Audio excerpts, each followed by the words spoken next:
কলকাতার পর জেলাতেও ইসকনকে মিড ডে মিলের দায়িত্ব দেওয়া হলো। নদিয়া সহ বিভিন্ন জেলায় মিড ডে মিলের দায়িত্ব দেওয়া হলো ইসকনকে। মেচেদা ইসকনের রথযাত্রা থেকে ঘোষণা মুখ্যমন্ত্রী শুভেন্দু অধিকারীর। আপনারা শুনলে খুশি হবেন, আগামী 1 আগস্ট থেকে কলকাতাতে আমরা সব শুরু করছি, তারপরে নদিয়ায় করব, তারপরে রাজ্যের অন্য জায়গায় করব। মিড ডে মিল ইসকন খাওয়াবে। ইসকনের সঙ্গে রাজ্য সরকারের প্রাথমিক চুক্তি হয়ে গেছে। একদম আমরা আমাদের সাধারণ বাড়ির ছেলে মেয়েরা মিড ডে মিল খায়, তাদেরকে পৌষ্টিক আহার ইসকনই দেবে। আজ রথযাত্রা সেজে উঠেছে পুরীর মন্দির। ইতিমধ্যেই আপনাদেরকে দেখিয়েছি পহন্দি তা সম্পন্ন হয়েছে। অন্যদিকে আজকের এই দিনে রথের রশিতে টান দিয়ে পুণ্য লাভের আশায় কাতারে কাতারে মানুষ ভিড় জমিয়েছেন পুরীতে।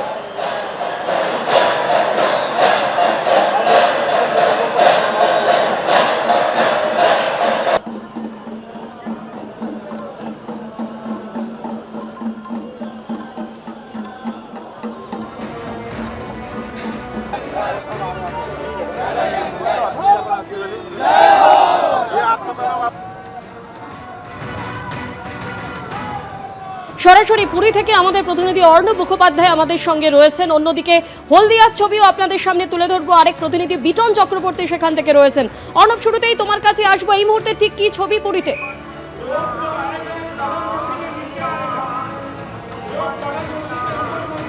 দেখো, বৃষ্টির যে বেগ সেটা এই মুহূর্তে কিছুটা কম, এবং কম হওয়ার সঙ্গে সঙ্গে ঠিক এই মুহূর্তে এই পুরীর 3টি যে রথ তার সামনের চিত্র তোমায় দেখিয়ে দেব। রথের সামনে আমরা দেখতে পাচ্ছি জনসমুদ্র, অর্থাৎ আমরা দেখতে পাচ্ছি রথের সামনে পুরো জনসমুদ্র। চারিদিকে তুমি দেখো যে মানুষজন ভর্তি হয়ে রয়েছে। একদম রথকে কেন্দ্র করে একটা ইনার কর্ডন করা হয়েছে, যার ভেতরে কাউকে প্রবেশ করতে দেওয়া হয় না।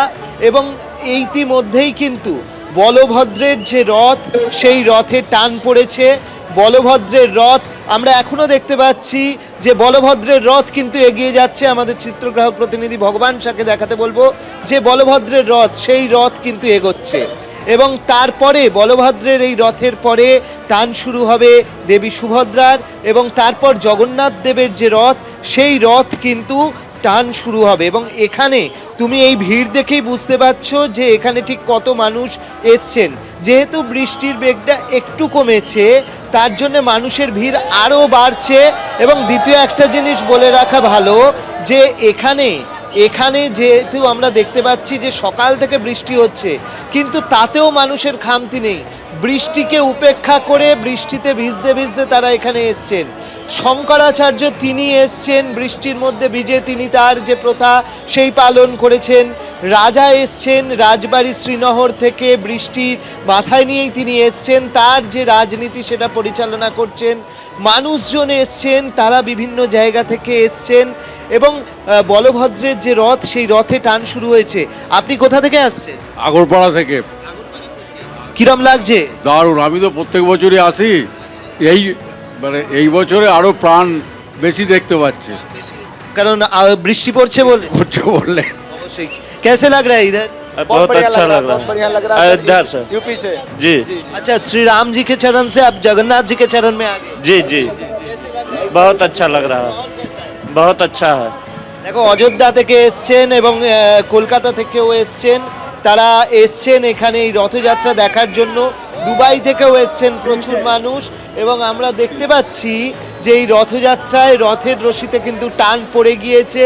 এরপর প্রথমেই আমরা দেখতে পাচ্ছি যে তালধ্বজ তিনি কিন্তু গুন্ডিচার পথে এগোচ্ছেন। এরপরে হচ্ছে দর্পদলন গুন্ডিচার দিকে এগোবে, এবং সবশেষে এই যে লাল হলুদে আমরা দেখতে পাচ্ছি গরুর ধ্বজ বা নন্দী ঘোষ, সেই গরুর ধ্বজ বা নন্দী ঘোষ সেই রথেতে টান পড়বে, জগন্নাথ দেবের রথেতে টান পড়বে। তবে বুঝতেই পারছো যে এখানে সূর্য অস্ত চলে গেলে আর রথে টান হয় না। সুতরাং এই প্রশ্ন স্বাভাবিকভাবেই থাকছে যে 3টি রথ আদৌ গুন্ডিচা মন্দির পৌঁছতে পারবে কিনা, নাকি আগামীকাল ফের রথ টানা শুরু হবে। কিন্তু সব মিলিয়ে আমরা দেখছি যে রথে টান শুরু হয়ে গিয়েছে, বলভদ্রের রথ এগিয়ে গিয়েছে। এখন শুধু সুভদ্রা দেবীর যে রথ রয়েছে এবং জগন্নাথ দেবের যে রথ রয়েছে তাতে টান পড়া বাকি রয়েছে।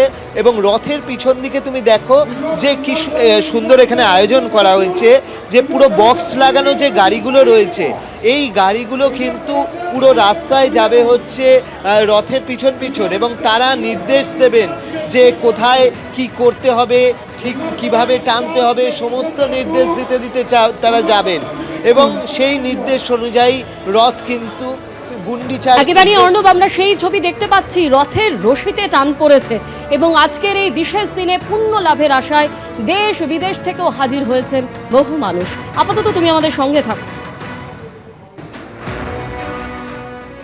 बहुत अच्छा, ये प्रेम की वर्षा है, ज्ञान की वर्षा है। भगवान जगन्नाथ जी के चित्रपट की पूजा हो, मूर्ति न बने और मास तिथि पक्ष का ध्यान रखा जाए। हमारा परामर्श है कि अधिकार की सीमा में सब काम करें, अधिकार का अतिक्रमण करके नहीं। एबीपी आनंद एगिए थाके एगिए राखे।